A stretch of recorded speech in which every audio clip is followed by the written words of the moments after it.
My name is Ethan, and what I am about to tell you is a story that has haunted me ever since that fateful night. I have always been a skeptic, never one to believe in ghosts or the supernatural, but that night changed everything. It was a late winter evening, and I was taking the last train home after visiting an old friend in a nearby town. The train was nearly empty, save for a few tired commuters scattered throughout the dimly lit car. I took a seat by the window, watching as the city lights faded into the darkness of the countryside. The train hummed steadily along the tracks, and for a while everything seemed normal. The conductor walked through the aisle, checking tickets, nodding at me when I showed mine. The rhythmic clatter of the wheels against the tracks was oddly soothing, and I found myself beginning to relax, resting my head against the window. That was when I noticed him. A man sat across from me, dressed in an old-fashioned suit, his hat resting on his lap. Something about him felt off. He was staring straight ahead, unmoving, as if lost in deep thought. At first, I thought nothing of it, assuming he was just another weary traveler. But the longer I watched, the stranger he seemed. His suit looked outdated, something from a bygone era, and his skin was unnaturally pale. I tried to dismiss the unease creeping up my spine, but the air around him felt heavier, colder. Curiosity got the best of me, and I cleared my throat, offering a polite nod. "Long journey?" I asked, hoping to break the silence. The man slowly turned his head towards me, his eyes locking onto mine. They were dark, almost hollow, and held an intensity that made my breath hitch. For a moment he just stared, unblinking, before finally speaking in a low, measured voice. "I've been traveling for a long time, longer than you can imagine." His words sent a shiver down my spine, and I forced a chuckle. Well, I suppose trains can feel endless at times. He didn't smile, didn't respond, just kept staring at me as if studying every inch of my face. The air between us grew thick with an unspoken tension, and I suddenly felt the urge to look away. But something inside me told me not to. The train entered a tunnel, plunging us into darkness. The lights flickered for a brief moment, and when they came back on, the man was gone. I blinked, my heart pounding. I glanced around, searching for any sign of him. The seat where he had been sitting was empty. There was no possible way he could have moved so quickly. Panic gripped me as I looked towards the other passengers, but no one else seemed to have noticed his disappearance. I turned to the conductor, who was making his way back through the aisle. "Excuse me," I called out. "Did you see the man sitting across from me? He was just here."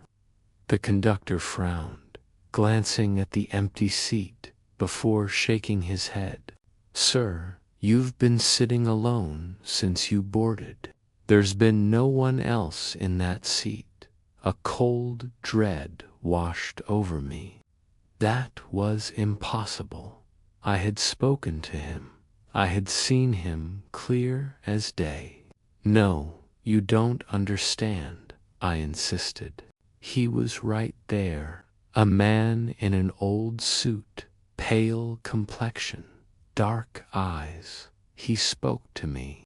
The conductor's expression shifted from confusion to something else concerned.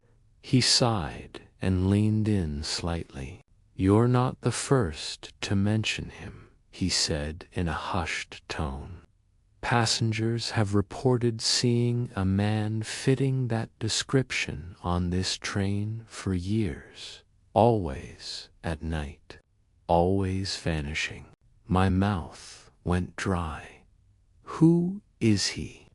The conductor hesitated before answering. "A ghost, or at least that's what the legends say. Decades ago, there was a man who boarded this train but never reached his destination. Some say he was murdered. Others claim he fell asleep and never woke up. His body was never found. But ever since then, people have seen him, the last passenger." My hands grew clammy as I looked back at the empty seat. The air still felt unnaturally cold. "And what happens to those who see him?" I asked. The conductor's eyes darkened. "Some say nothing.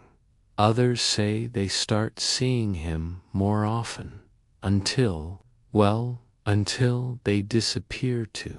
I felt my heart beat in my throat. "Disappear?" I echoed, barely able to form the word. He nodded gravely. "No one knows where they go. Just like him, they board the train one day and are never seen again." I swallowed hard, suddenly desperate to get off that train. The next station was still miles away, but every second felt like an eternity. I tried to calm myself, telling myself that it was just a story, a superstition passed down to spook travelers. And yet, I couldn't shake the feeling that someone was still watching me. The train slowed as we approached the next stop. I grabbed my bag, ready to bolt the moment the doors opened. But just before I could step off, I caught a glimpse of my reflection in the window, and standing right behind me was the man in the old suit, his hollow eyes staring into mine. A scream caught in my throat as the doors slid open.